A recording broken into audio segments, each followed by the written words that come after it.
Firman Tuhan akan kita baca dari kitab Ibrani, surat Ibrani, pasal yang pertama, ayat 1 sampai dengan ayat 4, demikian firman Tuhan. Ibrani pasal 1, ayat 1 sampai dengan 4.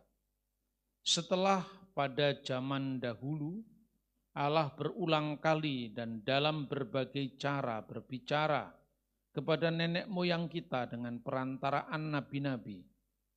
Maka pada zaman akhir ini, Ia telah berbicara kepada kita dengan perantaraan anaknya, yang telah Ia tetapkan sebagai yang berhak menerima segala yang ada. Oleh Dia Allah telah menjadikan alam semesta. Ia adalah cahaya kemuliaan Allah dan gambar wujud Allah, yang menopang segala yang ada dengan firman-Nya yang penuh kekuasaan. Dan setelah selesai Ia mengadakan penyucian dosa, Ia duduk di sebelah kanan yang maha besar di tempat yang tinggi, jauh lebih tinggi daripada malaikat-malaikat, sama seperti nama yang dikaruniakan kepadanya jauh lebih indah daripada nama mereka. Amin. Saudara-saudara yang terkasih di dalam Tuhan Yesus, banyak orang di luar kekristenan yang tidak memahami iman kita, itu salah mengerti, salah paham, dan berpaham salah tentang kita. Karena apa? Karena bagi iman Kristen, Yesus itu adalah yang terakhir. Tidak ada lagi setelah Yesus. Karena apa? Karena dalam firman ini ditegaskan, setelah pada zaman dahulu, Allah berulang kali dalam berbagai cara berbicara kepada nenek moyang kita melalui nabi-nabi. Ini konteksnya orang Israel, ya. Karena Yesus itu adalah penggenapan dari seluruh janji Tuhan dalam kitab Taurat dan kitab nabi-nabi, maka disebutkan di sini nenek moyang kita itu konteksnya berbicara kepada orang Israel. Jadi Tuhan telah berbicara kepada nabi-nabi. Maka kalau di dalam pemikiran orang-orang Yahudi sebelum zaman Kristen, ya sampai hari ini pun mereka menyebutnya dengan kitab Taurat, kitab nabi-nabi, dan tulisan-tulisan yang lain. Maka Yesus mengatakan di dalam Lukas pasal 24 ayat 44, Yesus menyebut kitab-kitab perjanjian lama itu sebagai kitab Taurat, kitab nabi-nabi, dan Mazmur. Kenapa demikian, saudara-saudara? Kitab Taurat yang dimaksudkan itu ada 5 kitab Musa, yaitu Kejadian, Keluaran, Imamat, Bilangan, Ulangan. Lalu kitab nabi-nabi itu diawali dari nabi-nabi awal, Nebim, Rishonim, dan nabi-nabi akhir, Nabim, Akarunim. Nabi-nabi awal misalnya Yosua. Nabi-nabi akhir itu dibagi menjadi 2 lagi, yaitu nabi-nabi besar, Yesaya, Yeremia, Yehezkiel, dan nabi-nabi kecil yang terdiri dari 12 nabi, ya. Lalu yang terakhir baru yang disebut Ketubim. Ketubim itu tulisan-tulisan suci selain Taurat dan kitab nabi-nabi, karena diawali dari buku yang namanya Mazmur, Mazmur Raja Daud, maka Yesus cukup menyebut judul pertamanya, yaitu Mazmur. Tapi maksudnya seluruh kitab yang lain, selain Taurat, Musa, Kejadian, Keluaran, Imamat, Bilangan, Ulangan, selain kitab nabi-nabi yang besar, yang kecil, yang awal, yang akhir, yaitu tulisan-tulisan yang lain yang diawali dari Mazmur semuanya itu yang oleh orang Kristen disebut perjanjian lama. Lah kenapa ada perjanjian lama? Karena Nabi Yeremia dalam kitab Yeremia pasal 31 ayat 31 itu menubuatkan nantinya Tuhan akan mengadakan perjanjian baru dengan umat Israel dan umat Yehuda. Perjanjian baru itu sebelum Yesus datang sudah dinubuatkan. Nanti Tuhan akan mengadakan perjanjian baru dengan umat Israel dan umat Yehuda. Kenapa disebut umat Israel, umat Yehuda? Karena waktu itu setelah zamannya Raja Salomo, Israel sudah terbelah jadi dua. Kerajaan di utara itu namanya kerajaan Israel, pusatnya nantinya di Samaria, dan kerajaan di selatan namanya kerajaan Yehuda, pusatnya di Yerusalem. Diadakan perjanjian baru antara dua umat itu. Cirinya apa? Tuhan akan menuliskan Tauratnya pada batin mereka.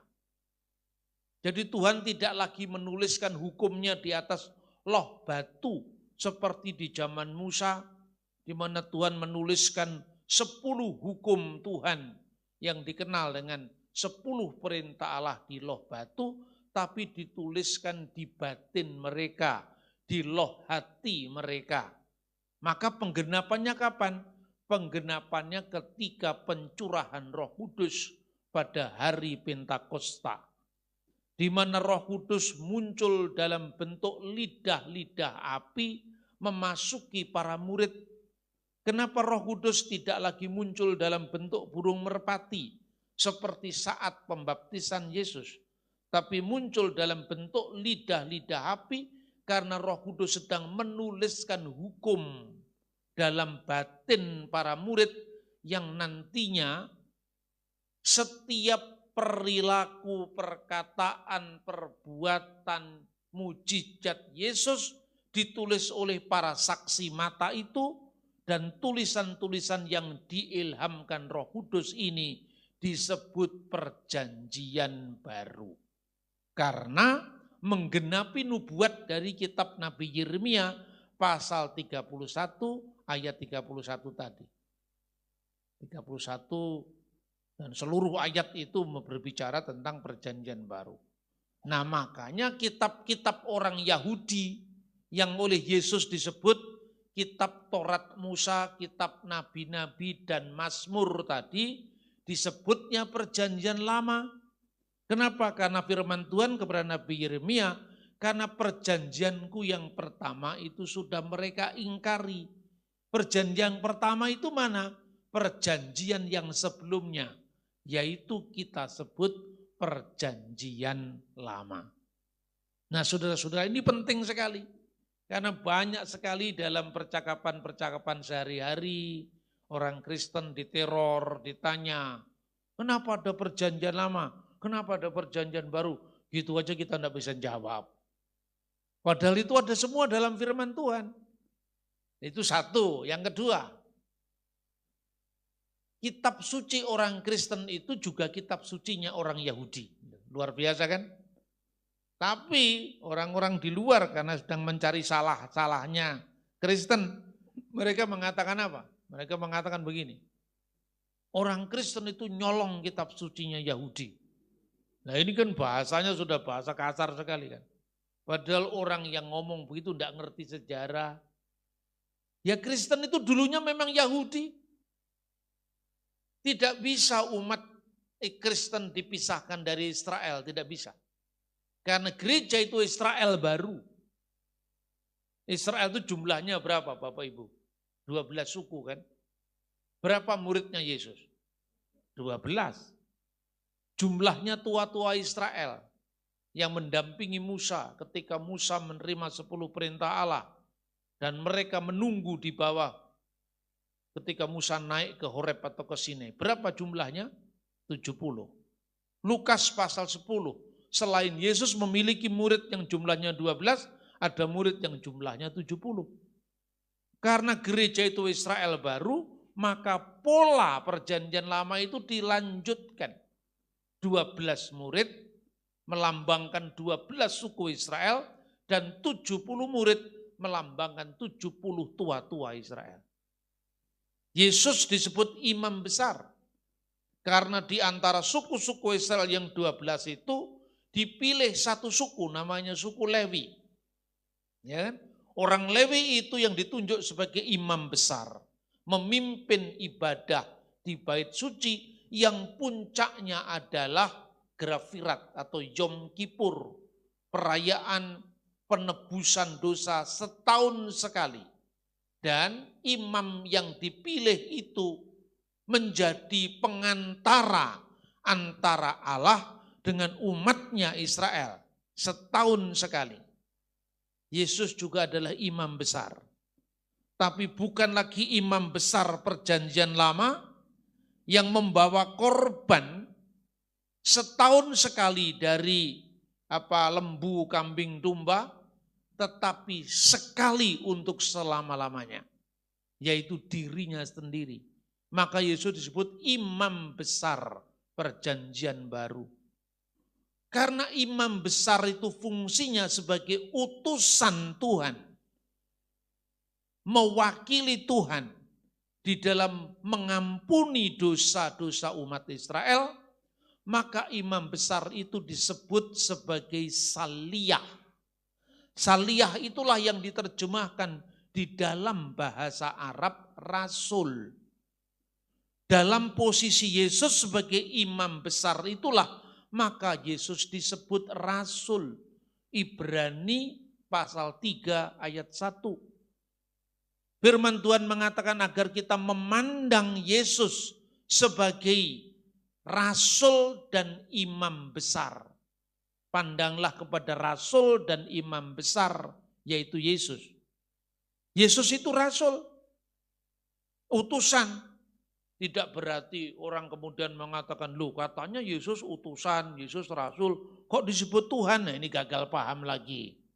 Karena apa? Memahami imannya orang lain dari imannya sendiri, dan itu keliru. Itu awalnya terjadi kesalahpahaman, konflik agama, debat-debat yang tidak ada ujung pangkal, yang akibatnya saling membenci, saling memaki. Itu karena mengukur orang lain dari ukurannya dia. Maka saudara-saudara yang disebut Mesias, Kristus, itu memiliki 3 fungsi dalam Alkitab. Yang pertama apa? Fungsinya Mesias. Fungsinya Mesias itu adalah nabi. Yang kedua imam. Yang ketiga raja. Jadi Yesus disebut Mesias itu karena dia nabi kita, karena imam besar kita, karena dia raja kita. Ini clear, mesti clear. Karena orang Kristen seringkali diobok-obok imannya dengan ini. Mesias itu sebagai yang diurapi. Diurapi oleh minyak untuk apa? Sebagai yang diurapi Tuhan sebagai raja penyelamat, Malka, Mesiha, atau juru selamat. Nah yang pertama, fungsinya Mesias itu nabi. Di mana ayatnya? Ulangan pasal 18 ayat 15 sampai dengan 20. Ulangan pasal 15 itu dengan jelas dikatakan, sebab itu ya ulangan pasal, seorang nabi di tengah-tengahmu, di antara saudaramu yang seperti aku akan dibangkitkan oleh Tuhan Allahmu. Dialah yang harus kamu dengarkan. Seorang nabi di tengah-tengahmu. Bahasa aslinya, bahasa Ibrani itu. Nabi, seorang nabi. Miherbeka di tengah-tengahmu. Artinya apa di tengah-tengahmu? Di tengah-tengah Israel. Tidak di luar Israel, di tengah-tengah Israel. Di tengah-tengahmu, miherbeka me'aheka. Di antara saudaramu. Saudara-saudaranya orang Israel jumlahnya berapa tadi? 12. Yesus lahir dari suku apa? Yehuda. Musa lahir dari suku apa? Lewi. Berarti nabi yang akan muncul itu harus di tengah-tengah Israel. Tidak boleh di luar Israel. Di antara ke-12 suku-suku Israel yang menubuatkan ini Musa, ya kan? Karena firman itu diberikan kepada Musa, Musa lahir dari suku Lewi. Nabi yang akan datang lahir dari tengah-tengah Israel, tapi di antara 12 suku Israel. Musa lahir dari suku Lewi, Yesus lahir dari suku Yehuda, pas. Mana yang tidak pas? Jadi ada yang mengatakan Nabi ini, Nabi Muhammad tidak cocok. Karena Muhammad bukan di tengah-tengah Israel, tapi di luar Israel. Lalu Nabi ini, ya kamoni itu seperti aku. Loh seperti apa? Kok seperti Musa? Ada yang menafsirkan, Musa punya ibu, punya bapak. Yesus tidak punya bapak, hanya punya ibu. Tidak cocok katanya. Yesus punya anak, Musa punya anak, punya istri. Yesus tidak punya anak, tidak punya istri.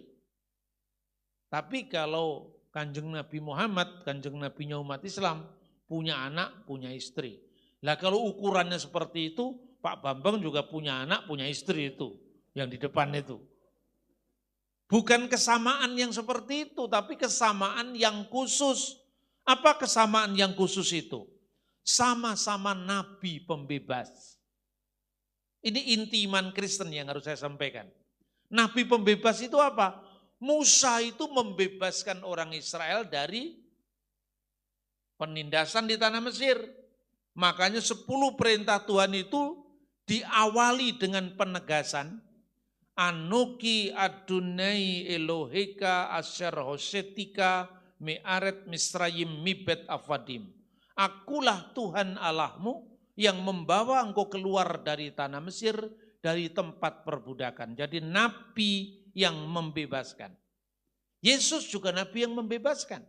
Itu fungsi Mesias yang pertama, itu nabi. Membebaskan dari mana? Membebaskan umat manusia dari perbudakan dosa-dosa.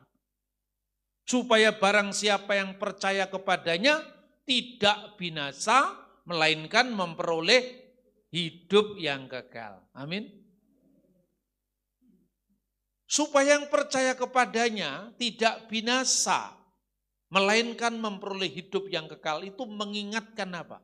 Mengingatkan ketika Tuhan menghajar Israel dengan 10 tulah.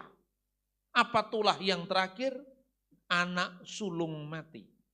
Waktu anak sulung mati itu, Tuhan berfirman, kalau di rumah-rumah orang Israel, yang di pintunya ada tanda darah anak domba, maka dilewati oleh kematian. Dilewati oleh kematian artinya tidak binasa, tapi tetap hidup. Maka Tuhan berfirman di dalam kitab Taurat, dan apabila aku melihat tanda darah itu, aku akan lewat atas mereka. Bahasa aslinya, viraiti et hadam. Viraiti, dan apabila aku melihat et hadam, darah itu, tanda darah itu, maka fesah dilewati, fesahti akan kulewati alaikem atas mereka. Dari kata pesah itulah yang menjadi kata Paskah.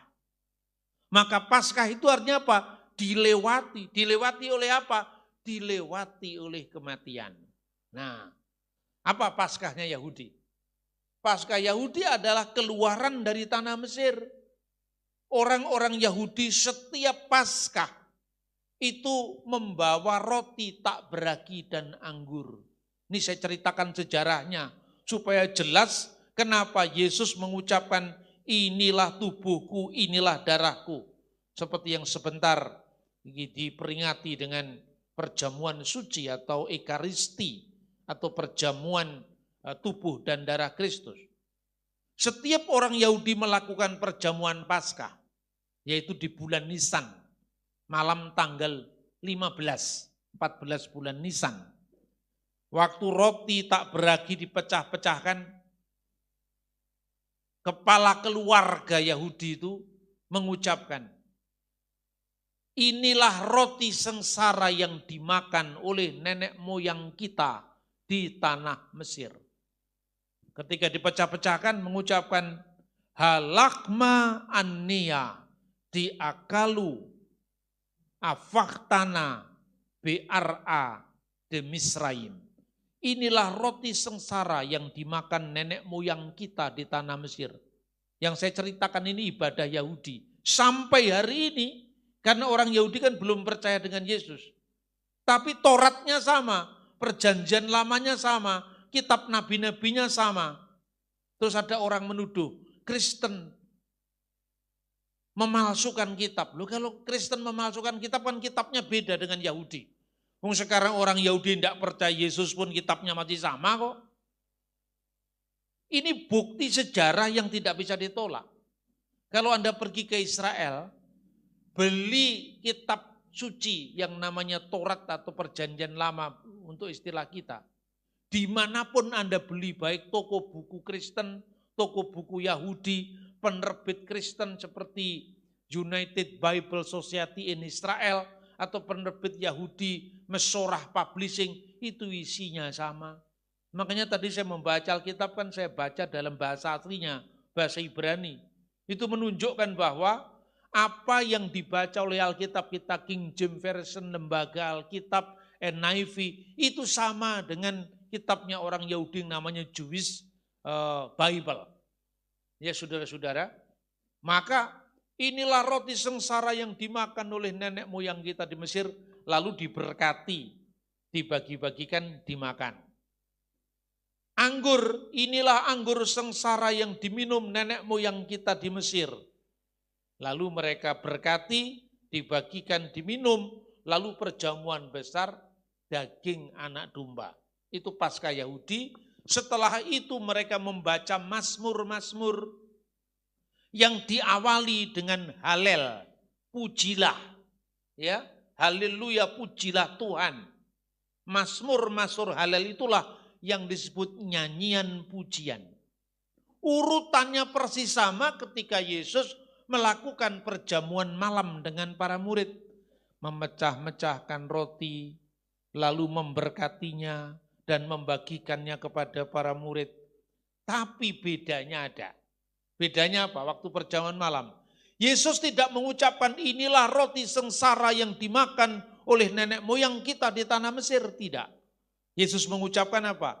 Inilah tubuhku yang dipecah-pecahkan. Berarti apa? Yesus menyadari dirinya, dia bukan lagi Paskah keluaran dari tanah Mesir yang ditekankan, tapi Paskahnya sendiri, yaitu keluaran setiap umat manusia dari perbudakan dosa-dosa oleh kuasa salibnya. Itulah darah yang dilambangkan oleh Paskahnya Yahudi yang ada di pintu-pintu rumah orang Yahudi, dan dengan tanda darah itu orang-orang tebusannya dilewati oleh kematian. Setiap orang yang percaya Tuhan Yesus sebagai Tuhan dan Juru Selamat melalui kuasa salibnya dan kebangkitannya, dia tidak binasa, dilewati kematian dan memperoleh hidup yang kekal. Simbolnya sama loh saudara-saudara. Tapi kalau tetangga saya menafsirkan itu untuk Nabi Muhammad, simbolnya aja enggak mirip, istilahnya enggak ada yang cocok, itu namanya otak-atik orang matuk. Ya toh?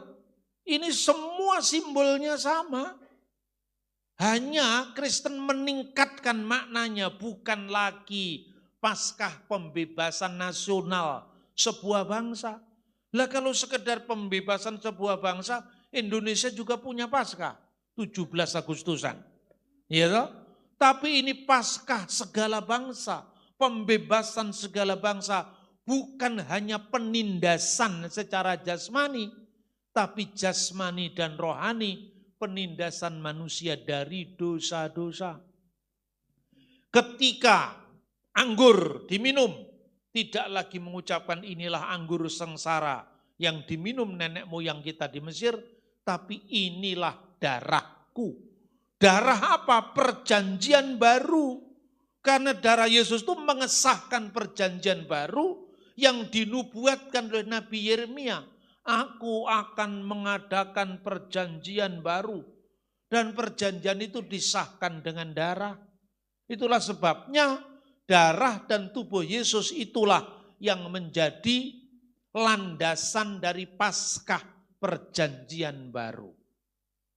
Perbedaan yang ketiga, setiap Paskah Yahudi ada potongan daging anak domba. Tapi dalam perjamuan malam Kristus tidak ada potongan daging anak domba. Sudah tahu apa sebabnya? Karena Yesus sendiri adalah anak domba Allah, penghapus dosa dunia. Apakah ini kebetulan, saudara-saudara? Tentu bukan kebetulan. Maka dikatakan yang seperti aku, yaitu nabi pembebas. Jadi catat, Yesus itu juga nabi. Karena Mesias itu bermakna nabi, imam, raja. Ya. Kemudian yang kedua imam. Kita bisa membaca di Mazmur pasal 110. Mazmur pasal 110 mulai dari ayat yang 1. Ayat pertama ya. Firman Tuhan kepada Tuanku. Firman Tuhan kepada Tuanku. Yang disebut Tuhan dalam huruf besar ini adalah Allah. Ya, Allah Bapa. Demikian firman Tuhan kepada Tuanku. Tuanku itu Adonai. Neum Hashem Ladunai atau Neum Hashem Laduni. Firman Tuhan kepada Tuanku. Tuanku ini gelar Mesias yang akan datang. Firman Tuhan kepada my Lord. Maka kalau orang menyebut Yesus itu sebagai Tuhan, itu bukan karangan orang Kristen. Karena pemenuhan nubuat ini. Firman Tuhan kepada Adonai, duduklah di sebelah kananku, sampai ku buat musuh-musuhmu menjadi tumpuan kakimu. Duduklah kamu di sebelah kananku. Jangan sekali-kali membayangkan ada dua kursi. Yesus di sebelah kanan, Allah di sebelah kiri. Ini simbol. Karena bait Allah itu terdiri dari 3 bagian. Bagian yang pertama namanya ruangan Maha Kudus. Yang kedua ruangan kudus, yang ketiga halaman. Di sebelah kanan ruangan Maha Kudus itu istana Daud. Jadi ketika Tuhan berfirman, duduklah kamu di sebelah kanan karena Allah berada di ruangan kudus. Itu tempat hadirat Tuhan. Makanya hanya imam besar yang boleh masuk ke tempat itu setahun sekali saja. Tidak boleh orang lain masuk ke tempat yang namanya ruangan Maha Kudus. Bahkan dalam perjanjian lama, tubuhnya imam itu dikasih tali. Supaya kalau suatu saat imamnya mungkin sudah tua dan mati di dalam itu, umat yang lain yang bukan imam besar tidak berkesalahan masuk ke ruangan Maha Kudus, tempat hadirat Tuhan itu. Itu luar biasa dalam perjanjian lama. Striknya itu luar biasa. Sebelah kanan ruangan Maha Kudus itu adalah istana Daud. Jadi artinya apa? Mesias yang akan datang itu kerajaannya kekal. Raja atas segala raja. Maka duduklah di sebelah kananku artinya kamu akan menjadi pewaris dari tahta Raja Daud, tapi bukan sekedar Israel jasmani. Israel rohani, kerajaannya tidak berkesudahan. Itulah fungsi raja. Fungsi yang ketiga sebagai imam. Tuhan telah bersumpah dan ia tidak akan menyesal, engkau adalah imam untuk selama-lamanya menurut Melkisedek. Kenapa menurut Melkisedek? Imam besar dari suku apa, saudara-saudara? suku Lewi, ya kan? Yesus bukan dari suku Lewi. Maka tidak cocok kalau sekedar mengatakan imam besar. Mari kita contoh penerapan ayat ini. Kita baca di dalam surat Ibrani. Ini sebetulnya bukan khotbah minggu ya, ini pelajaran ini. Ya, saya ini setiap kali pelayanan saya selalu membayangkan jangan sampai orang Kristen nanti kalau ditanya seperti ini bingung, ditanya seperti ini, Yesus katanya nabi, kok disebut Tuhan? Yesus katanya rasul, Ibrani pasal 3 ayat 1, kok disebut Tuhan? Lah itu kita bingung semua. Coba kita baca, Ibrani pasal 7. Sebab Melkisedek ayat 1 adalah Raja Salem dan imam Allah yang maha tinggi. Ia pergi menyongsong Abram ketika Abram kembali dan mengalahkan raja-raja dan memberkati dia. Kepadanya pun Abram memberikan 1/10 dari semuanya. Menurut arti namanya Melkisedek adalah pertama-tama Raja Kebenaran dan juga Raja Salem, yaitu Raja Damai Sejahtera. Kenapa Abram memberikan perpuluhan pada Melkisedek? Karena itu tanda taat kepada otoritas yang lebih tinggi. Ya kan? Berarti Melkisedek itu sebelum Abraham. Lalu dikatakan, ia tidak berbapa, tidak beribu, tidak bersilsilah. Harinya tidak berawal dan hidupnya tidak berkesudahan. Dan karena ia dijadikan sama dengan anak Allah, ia tetap menjadi imam sampai selama-lamanya. Orang banyak salah menafsir ini loh.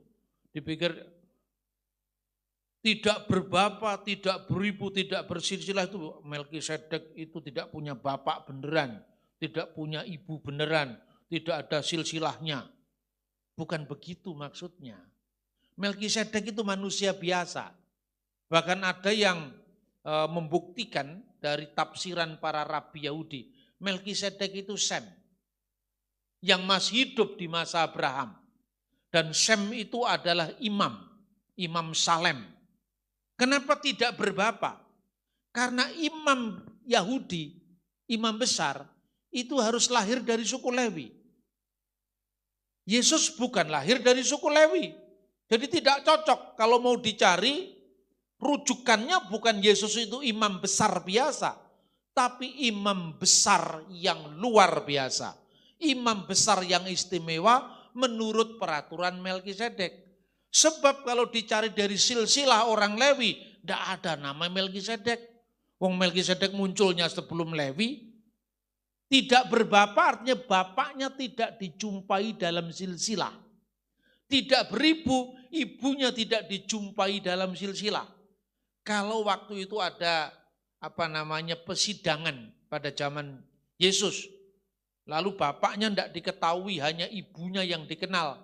Misalnya namanya adalah Yason. Yason ini bapaknya tidak diketahui, Apator, bapaknya tidak diketahui tanpa bapak. Ibunya diketahui, dia adalah Ben Miriam, anaknya Miriam. Jadi Apator putra Maryam. Tapi kalau bapak dan ibunya juga diketahui dalam silsilah, tidak berbapa, tidak beribu. Tidak dikenal bapaknya, tidak dikenal ibunya. Begitu juga dalam silsilahnya Lewi, tidak ada nama bapaknya Melkisedek. Wong Melkisedek itu kakek moyangnya Lewi. Tidak ada nama ibunya, tidak ada silsilahnya di dalam imamat Lewi. Itulah maknanya Melkisedek tidak berbapa, tidak beribu, tidak bersilsilah.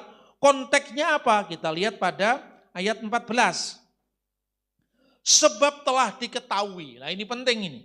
Sebab telah diketahui bahwa oleh semua orang bahwa Tuhan kita berasal dari suku Yehuda. Dan mengenai suku itu Musa tidak pernah mengatakan sesuatu apapun tentang imam-imam. Ini teksnya ini yang dibaca. Tuhan kita Yesus Kristus lahir dari suku Yehuda.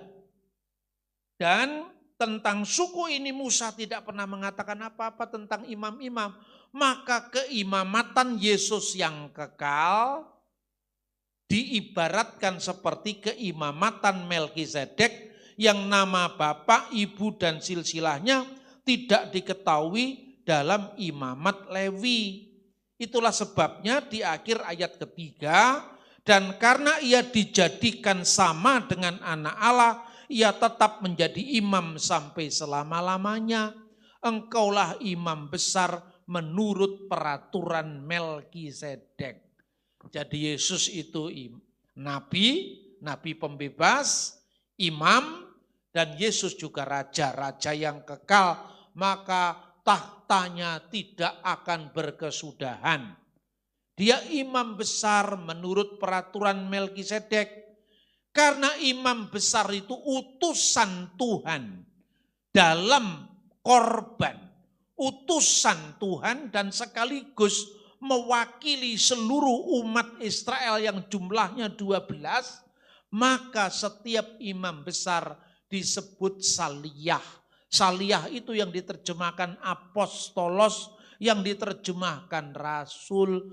Jadi ini beda dengan rasulnya Islam, beda dengan nabinya Islam gitu loh. Belajar agama itu mbok yang ilmiah lah. Masa agamanya orang lain ditafsirkan seenaknya sendiri, tidak bisa seperti itu. Nah sekarang kalau saya ngomong begini juga saya tidak mengintervensi agama orang, tapi menanggapi kesalahpahaman orang terhadap iman kita itu cukup, nggak usah ngurusi orang lain. Jadi kalau ada orang Islam masuk Kristen, nggak usah kutip-kutip ayat agama lain, kitabmu bukan kitab Quran, kitabmu Alkitab kok. Move on, tidak usah diingat-ingat yang lama. Ya, firman Tuhan itu bagi orang Kristen Alkitab, tidak ada yang lain. Kadang-kadang ada orang seperti itu. Orang dulunya Kristen, kemudian masuk agama Islam, wah sekarang menyebar itu di seluruh internet itu. Ngomongnya koyo yes-yeso, padahal ora yes itu kan. Ngukur agama orang lain seenaknya, ini yang menjadi sumber kegaduhan. Ini yang menjadi sumber kesalahpahaman. Nah, saya sampaikan, apa sih makna nabi dalam Islam? Apa makna rasul dalam Islam? Beda dengan kita mengistilahkan nabi dan rasul. Nah, orang masih mengatakan, "Duh, Pak, kalau gitu jangan pakai istilah nabi." Lah, kenapa enggak boleh pakai nabi? Wong nabi itu bahasa Ibrani, bahasa Alkitab Perjanjian Lama, bahasanya Nabi Musa. Arab itu justru mengambil dari Ibrani nabi. Kenapa rasul? Sebelum zaman Islam bahasa Arab sudah dipakai sebagai bahasa orang-orang Kristen di wilayah Syria. Jangan salah paham. Islam bukan satu-satunya agama yang pertama memakai bahasa Arab loh. Kalau saudara-saudara pergi ke Timur Tengah, orang-orang Kristen pakai bahasa apa? Arab, bukan bahasa Jawa. Tidak ada ngerti pakai bahasa Jawa. You kan pergi setiap bulan Desember, Natal, itu putar TV di Bethlehem. Ibadahnya pakai bahasa Arab itu. Sampai hari ini yang namanya Presiden Palestina, mulai dari zamannya Yasser Arafat sampai Mahmud Abbas selalu datang ke sana. Tapi orang Kristen salah membayangkan, cari Natalan di Yerusalem, enggak ada, Yerusalem kebanyakan Yahudi. Justru kalau cari Natalan di Arab, karena orang Arab itu banyak yang Kristen.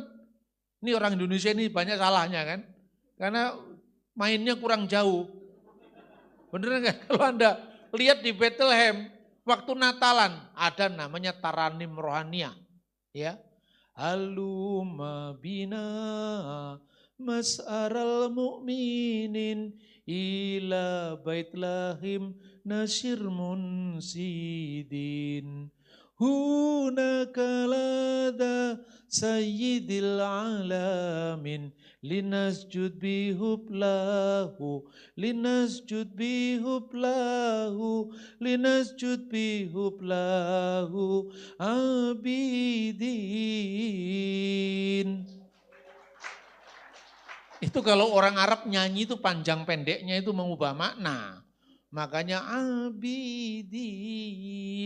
Kalau orang Indonesia, sembah dan puji Dia sang raja gitu kan. Kalau Arabnya itu irama unta.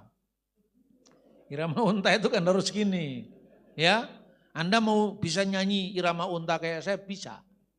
Anda makan kurma, keleleken dulu 3, baru lancar. Itu yang namanya taranim rohania.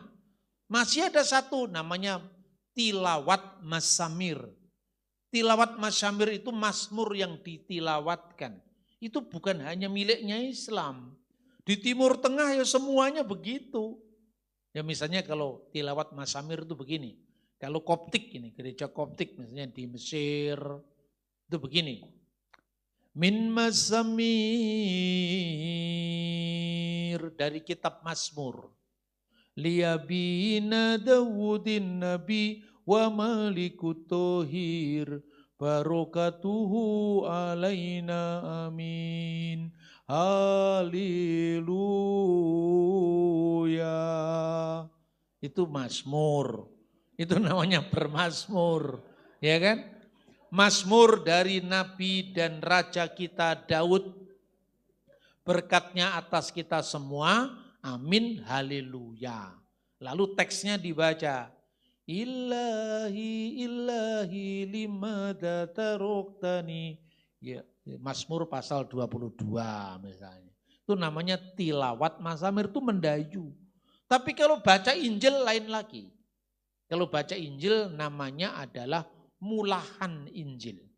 Jamaknya mulahanat al-anajil. Itu enggak ada kaitannya dengan Al-Quran ini. Enggak ada kaitannya dengan agama Islam. Ini Kristen tapi di gereja ortodok di Timur Tengah sana. Kalau misalnya baca Injil itu misalnya fasal syarib min Injil Yuhana. Jadi pasal dari Injil Yohanes lalu teksnya dibaca. Fil badil kanal kalimah wal kalimatu kana indallah wa kana kalimatullah hadza kana fil badi indallah kullu syai'in bihi kana wa bi kurihi lam yakun syai'un mimma kan al-masdulillahi daiman. Itu Yohanes pasal 1 sampai dengan 3. Hafal toh? Karena orang timur itu suka menghafal. Kalau orang barat, kalau baca Alkitab harus ngerepek dulu. Karena budaya barat itu budaya tertulis. Budaya timur itu budaya menghafal. Makanya orang timur kan kalau membaca teks itu kan ingatannya kan bagus sekali. Ya kan? Lah saya kan bagian daripada tradisi menghafal itu. Makanya saya membaca Alkitab, bahasa Ibrani, bahasa Arab kadang-kadang ya hafal ya. Kalau saudara-saudara bandingkan, itu mirip ketika orang Jawa mau copat, tahu enggak? Mau copat ya, mau copat itu misalnya gini. Saya berikan contoh ini, mau copat ini. Sekarang pupuhnya gambuk. Orang Jember masa enggak ngerti mau copat. Jadi kita berlagak jadi orang barat malah kalah kita. Ya contohnya gini. Tritunggal jati iku. Allah Tritunggal itu maksudnya. Tan grembak milang piro gustimu. Itu bukan bicara tentang jumlah Tuhanmu. Tritunggal itu bukan bicara tentang jumlah, tapi tentang apa? Nanging madaraken sineng kering Gusti. Tapi Tritunggal itu penyingkapan rahasia Allah. Ing jaman kelanggengan iku pepindane awang wong. Itu zaman kelanggengan ketika awang wong belum ada langit, belum ada bumi, belum ada waktu, belum ada ruang. Itulah Tritunggal. Ya. Kemudian apa artinya Allah itu sebagai Bapa? Jeng Romo sanepanipun Bapa. Itu maknanya apa? Itu simbolik ya. Wujud wajib Allah kang linuhung. Itu gambaran tentang keberadaan Allah yang kekal. Ing salirane makuwon sabda suci. Dalam diri Allah yang satu itu berdiam kekal firman Allah yang kekal. Tuwin roh suci langgengkung ing kasuwargan angedaton. Dalam diri Allah yang satu itu ada firman-Nya yang kekal, ada Roh Kudus-Nya yang kekal, yang bertakhta di surga. Nah, itulah Tritunggal. Ini kalau orang Jawa. Kalau orang Timur Tengah sana di Lebanon, di Israel, khususnya Bethlehem, di Syria. Lebanon itu tidak identik dengan Hizbullah. Hizbullah itu milisi yang tinggal di Lebanon. Seperti FPI yang tinggal di Indonesia. Jangan salah, ini bukan perang Israel dengan Lebanon. Ini perang Israel dengan milisi Hizbullah yang tinggal di Lebanon yang mendukung Iran. Nah itu ya, tapi bukan itu yang kita bahas, itu soal politik. Kita tidak ada urusannya dengan politik. Saya cuma mengatakan, di mal-mal di Lebanon, gereja-gereja di Lebanon, itu kalau memuji Tuhan, Al-Masdulil Abi walibni waruhil kudus, Al-ana wa kulu awanin wa ila tahirin. Amin. Itu sama artinya dengan yang saya buat di Pupuh Gambuh Tembang Jawa tadi. Jadi Yesus itu Tuhan segala bangsa. Tuhannya orang Jawa, spesialis Jember, Tuhannya orang Libanon, Tuhannya orang Arab. Jadi kalau orang Jawa menyembah Tuhan dengan kidung mocopat, itu sama rohaninya dengan yang pakai musik jazz. Sama dengan musik klasik. Jadi kalau Anda tidak bisa main musik klasik, tidak usah minder. Karena apa? Zaman Yesus juga tidak ada musik klasik, tidak ada konser. Nah gitu di Indonesia jadi semacam kelas sosial tuh. Kalau orang Kristen musiknya model GBDI, itu kelas rakyat jelata. Iya toh? Baru kalau musiknya musik klasik, baru tuh kelas elit. Zaman Yesus tidak ada musik klasik. Jadi yang begini nggak usah jadi pembahasan. Yang jadi pembahasan itu ketika iman kita digugat, ketika iman kita disalahpahami, kita harus menjelaskan kesalahpahaman itu. Maka saya katakan tadi, Yesus itu disebut Nabi. Inilah Nabi Yesus dari Nazaret yang ada di Galilea. Tertulis di Injil Matius. Kenapa Yesus dipertuhan? Nanti dulu. Nabi menurut kamu itu apa? Ya toh? Nabi kalau menurut saudara kita Muslim, setiap orang yang menerima wahyu Tuhan dan tidak wajib menyampaikannya kepada umat. Kalau Rasul itu seorang yang menerima wahyu Tuhan dan wajib menyampaikannya kepada umat. Jadi Rasul itu sudah pasti Nabi, tapi Nabi belum tentu Rasul. Ini urusan Islam. Kristen nggak bisa diukur dari sini. Karena Islam baru muncul abad ke-7, orang Kristen sudah menyebut Yesus itu Saliyah. Kenapa Yesus disebut Saliyah? Atau disebut Apostolos? Atau disebut Rasul? Karena Yesus itu imam besar perjanjian baru.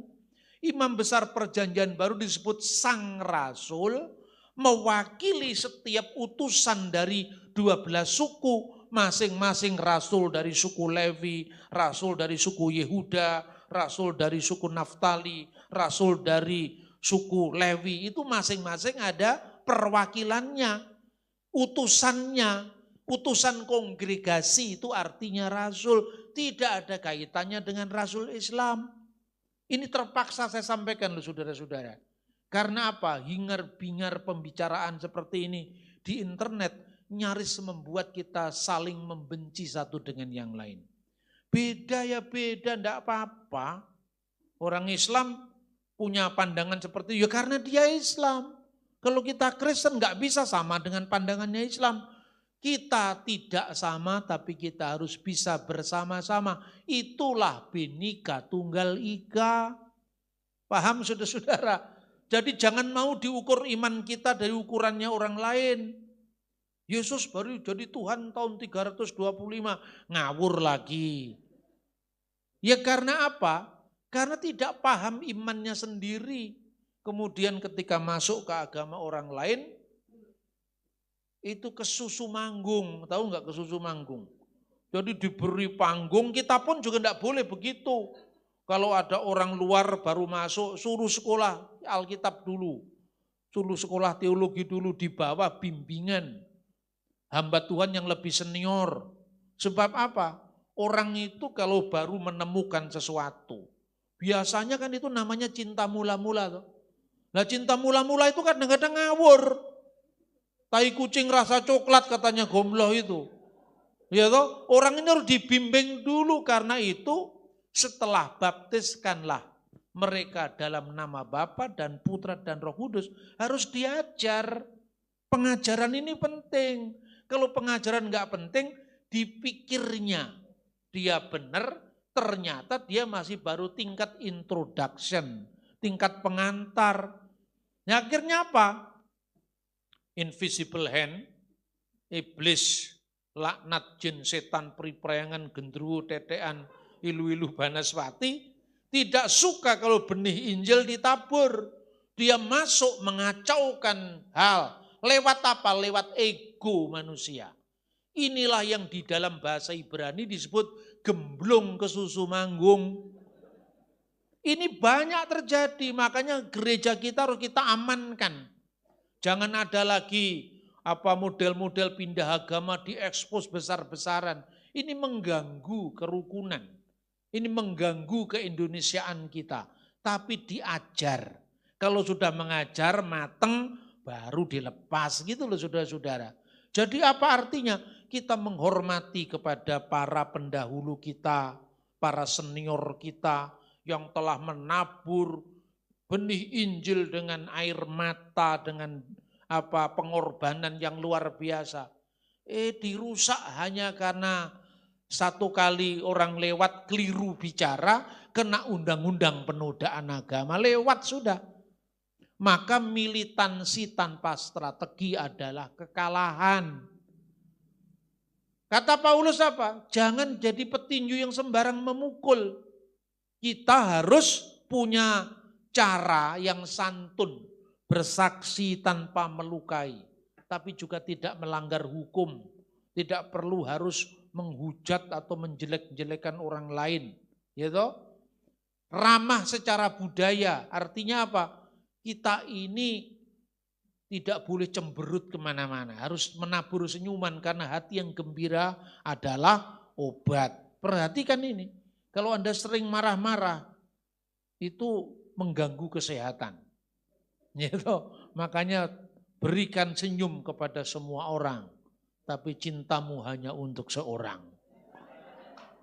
Itu kan lagu dangdut, Pak, enggak apa-apa lah pokoknya intinya kan. Nah itu saudara-saudara, jadi Tritunggal itu tidak bicara tentang jumlah, tapi Tritunggal itu bicara tentang hakikat Allah. Ya, saya tunjukkan sekarang. Kenapa kita percaya Tritunggal? Itu judulnya juga tidak ada di dalam Alkitab.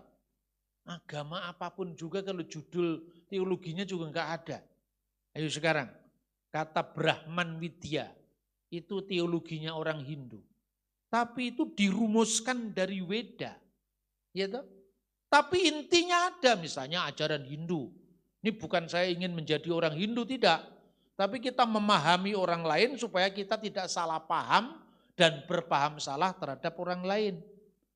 Ekam satvripah bahuda vadanti. Tuhan yang satu disebut dengan berbagai macam nama. Itu ajaran Hindu. Tapi satunya Tuhan dalam Hinduisme itu beda dengan satunya Tuhan dalam kekristenan. Tidak usah dicampur adukkan. Kita menghormati miliknya orang lain karena orang lain menghormati apa yang kita yakini. Inilah kunci kerukunan. Selebihnya itu Roh Kudus yang bekerja. Kan begitu. Ada saya ngomong, tidak pernah nyinggung agama lain. Tapi ketika orang lain salah paham, saya jelaskan. Nah tiba-tiba orang jatuh cinta dengan penjelasan saya. Terus kemudian orangnya minta dibaptis. Lah apa ya salah saya? Lah salahnya sendiri kamu tertarik, ya toh? Kita di dunia ini kan berlomba-lomba untuk kebaikan. Jadi tidak usah ada, awas bahaya kristenisasi. Tidak ada kristenisasi itu. Yang ada evangelisasi. Evangelisasi itu mengabarkan Injil. Dene kowe percaya, haleluya, ora percaya ya wis itu pilihanmu. Maka orang lain pun juga begitu. Yang namanya dakwah itu memanggil, panggilan dakwah itu.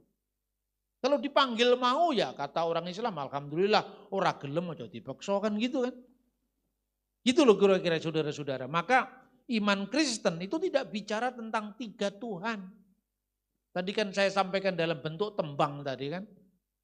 Tapi bicara tentang Allah yang satu. Kita buka kitab Taurat Yahudi yang kita sebut Perjanjian Lama. Pasal pertama sudah bicara tentang Allah, Roh Allah, Firman Allah. Pada mulanya Allah menciptakan langit dan bumi, Kejadian 1 ayat 1. Bereshit bara Elohim et hasamayim ve et sa'aret. Elohim menciptakan langit dan bumi. Ve ha'aret dan bumi itu. Hayyetah tohu wabohu. Belum berbentuk dan kosong. Ve hosek dan kegelapan alpenitehom. Menutupi samudera raya. Waktu alam semesta ini belum terbentuk. Lalu apa yang dilakukan Tuhan agar bumi bergerak pada orbitnya masing-masing? Wiruah Elohim dan Roh Allah merakefet alpene hamayim, melayang-layang di atas permukaan air itu proses menyalurkan kehidupan di alam semesta ini. Agar alam semesta yang dulunya chaos, kacau balau, tohu wabohu menjadi kosmos, menjadi teratur. Jadilah alam semesta ketika berfirmanlah Tuhan.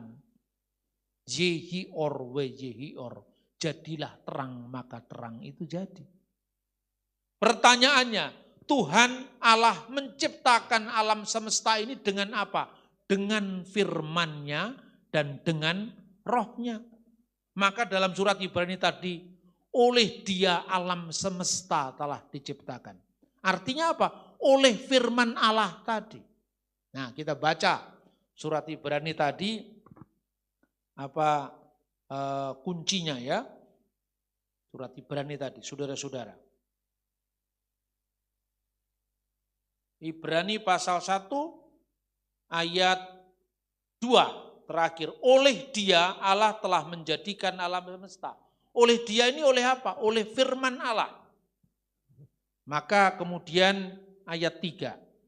Ia adalah cahaya kemuliaan Allah dan gambar wujud Allah yang menopang segala yang ada dengan firman-Nya yang penuh kekuasaan.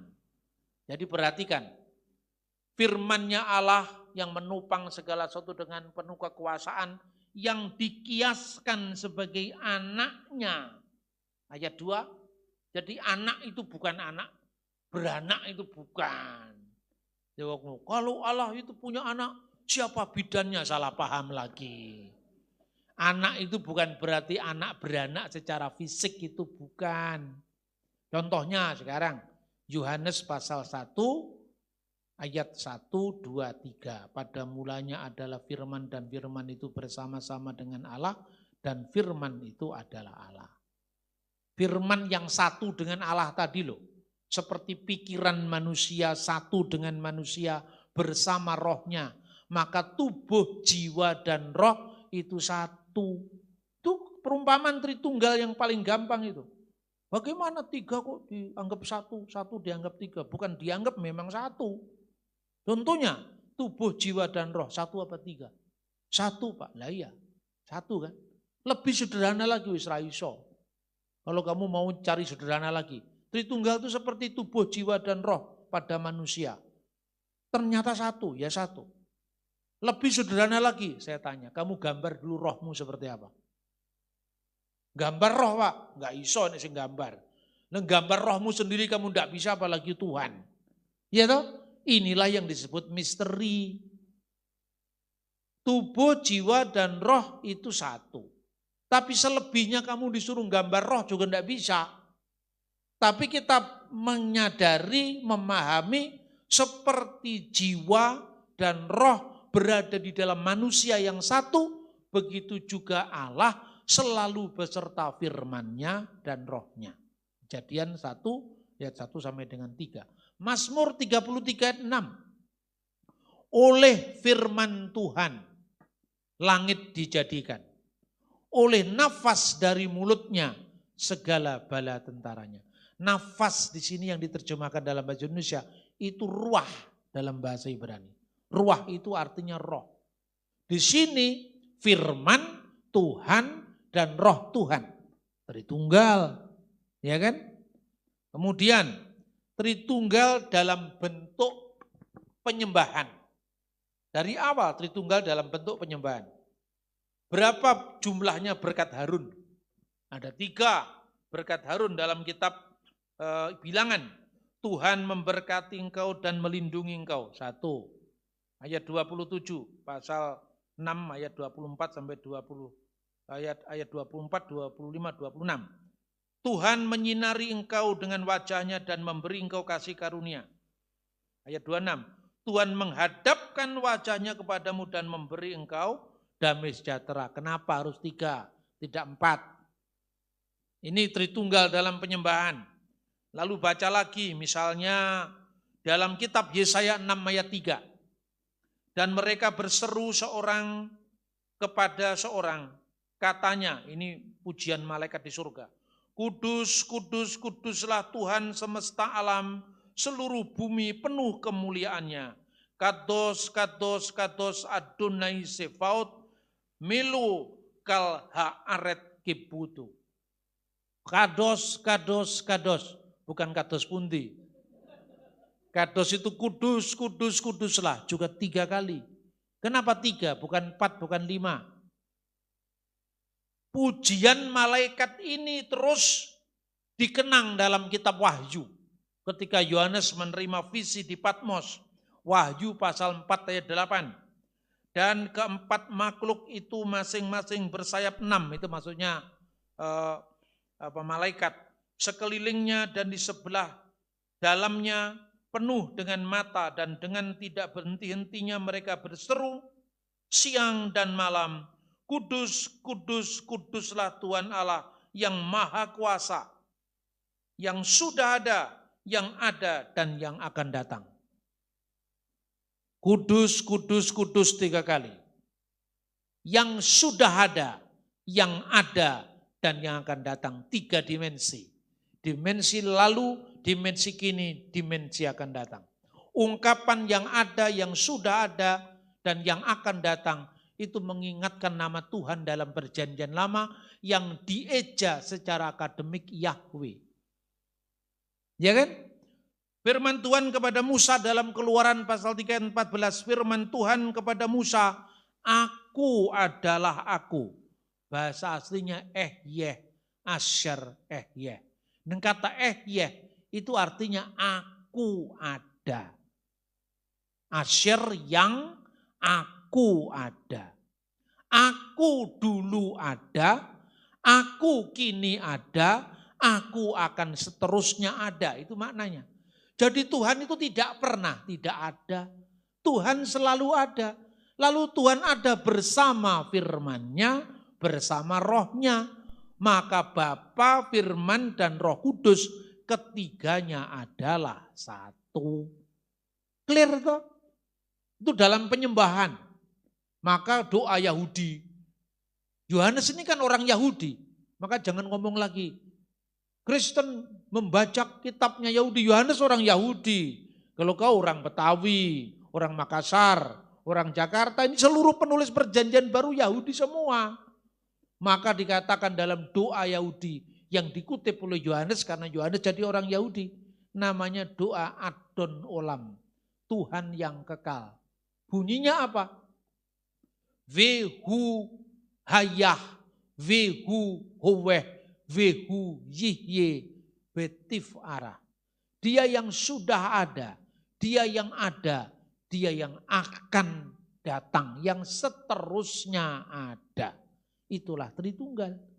Jadi pertanyaannya, nih yang sering disalahpahami kan, Yesus baru dilantik jadi Tuhan tahun 325. Itu benar-benar orang yang tidak tahu sejarah. Ketika mereka menyebut 325 itu mengingatkan apa? Mengingatkan sejarah gereja mula-mula. Pernah diadakan konsili itu muktamar, sinode besar yang diadakan di kota Nikea. Nikea itu sekarang namanya Iznik, yaitu di Turki modern. Di sanalah gereja berkumpul seluruh dunia. Waktu itu gereja belum berpecah. Katolik dan Ortodok belum menjadi dua. Semua gereja masih satu. Belum muncul yang namanya Protestan. Karena gereja itu mengalami perpecahan beberapa kali. Ini kalau kita ngomong sejarah. Pertama tahun 451. Antara gereja Alexandria di Mesir, Antioquia di Syria, dengan gereja Roma ya di Italia sekarang ini, dan Konstantinopel di Turki sekarang, yang barat dan yang timur. 451. Perpecahan kedua tahun 1054 yang di barat ini, yang Roma sekarang ini menamakan diri Roma Katolik. Yang di timur Konstantinopel sekarang menamakan diri Ortodok Yunani, Greek Ortodok. Perpecahan kedua yang disebut skisma besar. Perpecahan ketiga tahun 1517 antara gereja Katolik yang melahirkan gereja-gereja yang namanya gereja reformasi. Baik Protestan, Pentakosta, Baptis itu munculnya sejak tahun 1517 sampai hari ini. Konsili itu, Muktamar Agung itu diadakan sebelum gereja terpecah-pecah. Jadi bicara tentang konsili itu warisan sejarah kita bersama. Jangan lupa itu. Jangan dianggap itu hanya miliknya Katolik atau miliknya Ortodoks, miliknya semua gereja. Waktu itu ada seorang penyesat namanya Arius. Ini saya ceritakan supaya paham. Jadi kalau baca Alkitab sekaligus membaca sejarahnya. Penerapan Alkitab yang benar, pernah penyimpangan oleh kaum bidat supaya kita clear. Karena sejarah gereja ini sudah berlangsung 2000 tahun. Bukan sekedar kemarin sore. Silahkan sebagai gereja Pentakosta kita memperingati munculnya gerakan Pentakosta di abad 20.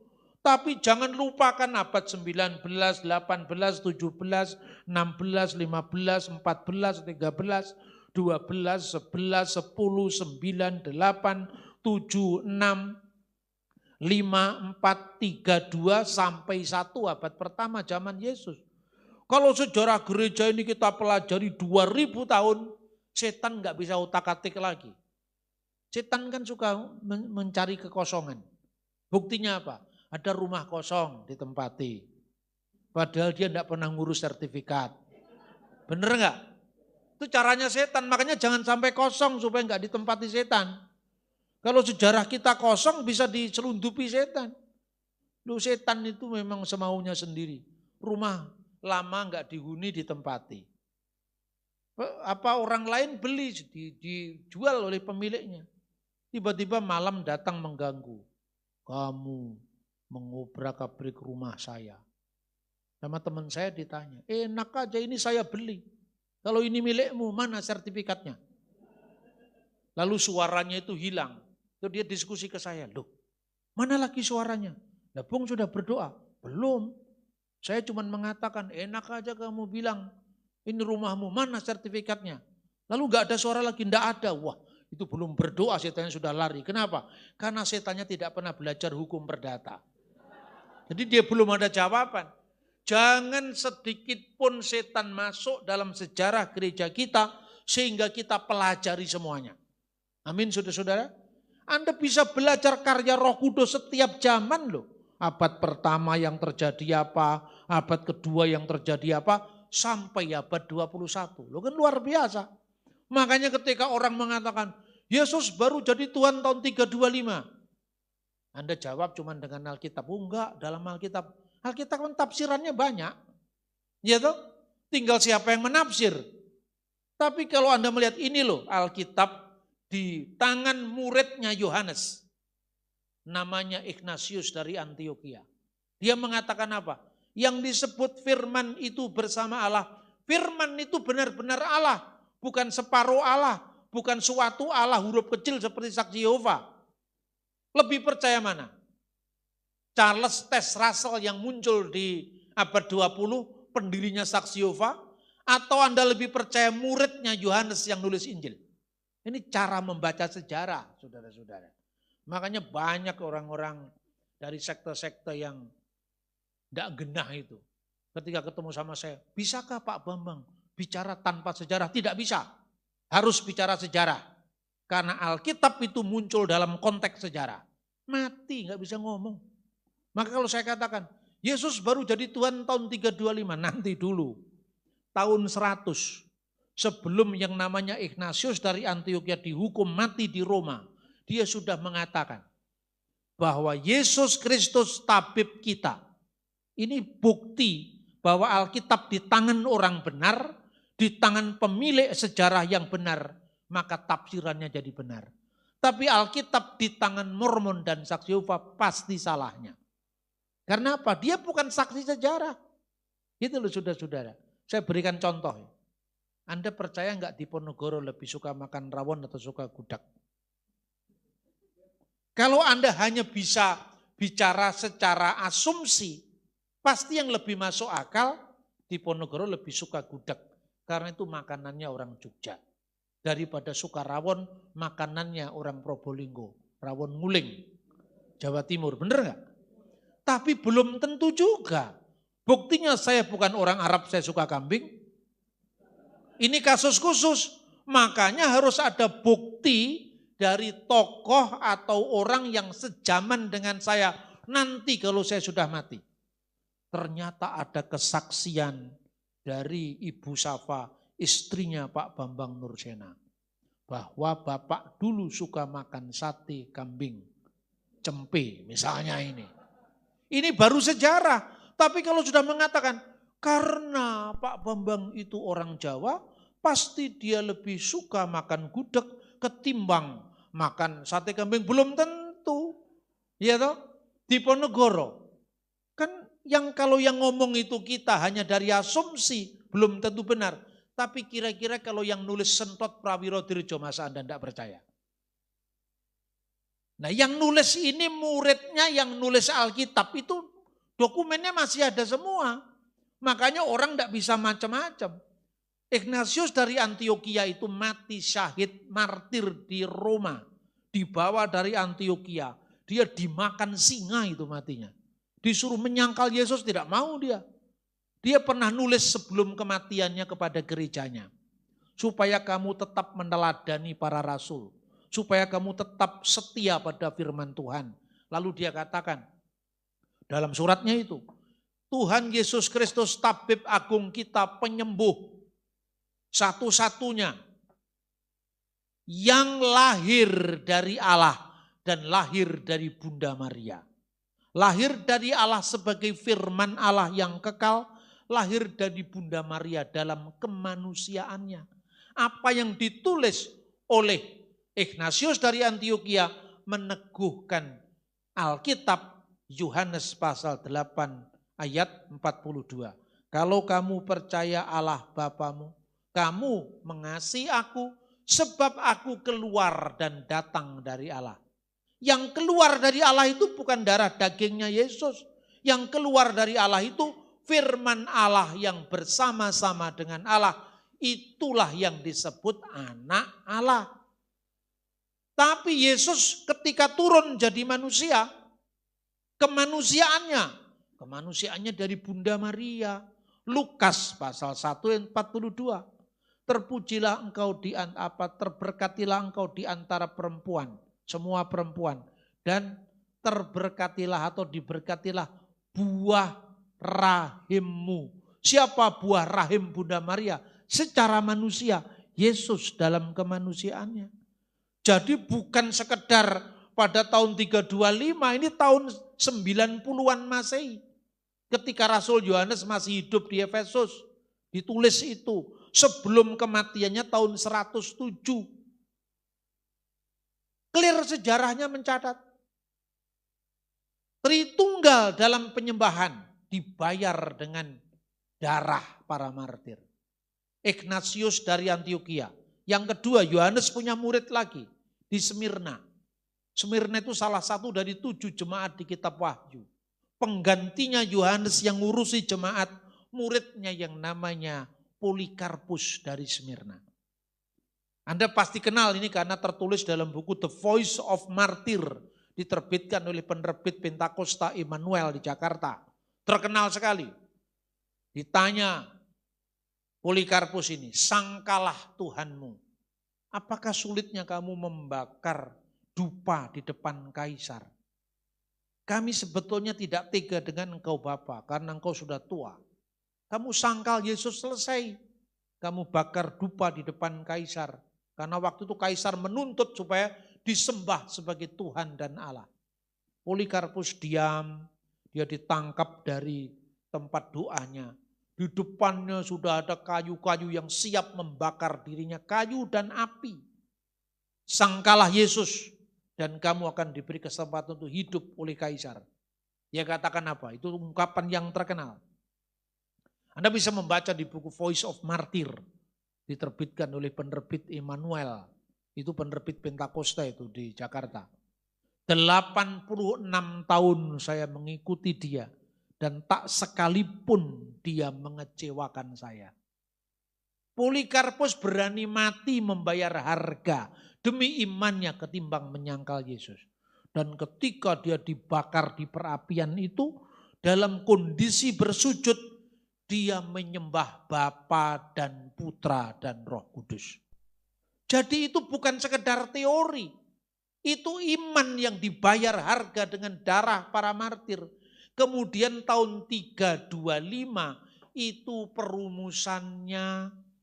Jadi rumusannya itu ditegaskan kembali tahun 325. Bukan pelantikan Yesus, siapa yang bisa melantik Tuhan? Coba kita membaca, saya saudara-saudara dulu ya. Saya belajar Alkitab, saya belajar teologi agama-agama. Itu saya di Kairo. Itu yang namanya rindu dendam. Rindu dendam itu ya rindu, memang rindu membaca firman. Dendam itu enggak tahu itu artinya apa ya. Tapi artinya saya itu kalau lihat orang-orang yang salah paham. Waktu itu saya ada kemarahan dalam diri saya. Tapi kemarahan itu tidak pernah saya lampiaskan dengan memaki. Tapi mencari data. Nah, saya mencari data itu sampai gimana caranya membungkam orang begini ya. Ini kok mulutnya enggak habis-habis ngurusi orang lain. Saya menghafalkan teks-teks dari Konsili Nikea, Konsili Konstantinopel, teks-teks asli Alkitab itu dalam bahasa aslinya. Terus kemudian orang nanya kepada saya, kan itu bukan untuk pinter-pinteran Pak, bukan untuk pinter-pinteran, untuk pinter tenanan itu. Karena apa? Bagaimana kita bisa memahami Alkitab kalau kita tidak langsung terjun ke tempat di mana Alkitab itu ada. Akhirnya saudara-saudara saya minta karunia pada Tuhan. Tuhan, saya minta karunia untuk apa yang saya baca langsung saya ingat. Dan sampai sekarang, saya kalau membaca 1-2 kali gitu aja nggak pernah saya hafal. Tapi karena itu saya tekuni, saya pelajari, saya doakan, saya gumuli. Tiba-tiba muncul saja. Ingat, ternyata saya cek, ternyata benar. Nah ketika saya mengacu pada sumber sejarah, tidak ada seorang pun yang bisa menyangkal. Sejarah yang penuh bukti adalah mitra iman yang penuh bakti. Alkitab itu benar-benar firman Allah, ya dan amin. Itu terbukti dalam sejarahnya. Karena itu saudara-saudara, untuk mengatakan iman kita yang luar biasa ini, ya kita harus mengabadikannya dalam pengajaran. Maka ajarkanlah mereka, toh. Setelah baptiskanlah, ajarkanlah mereka. Dan jaminannya, dia akan menyertai kita sampai akhir zaman.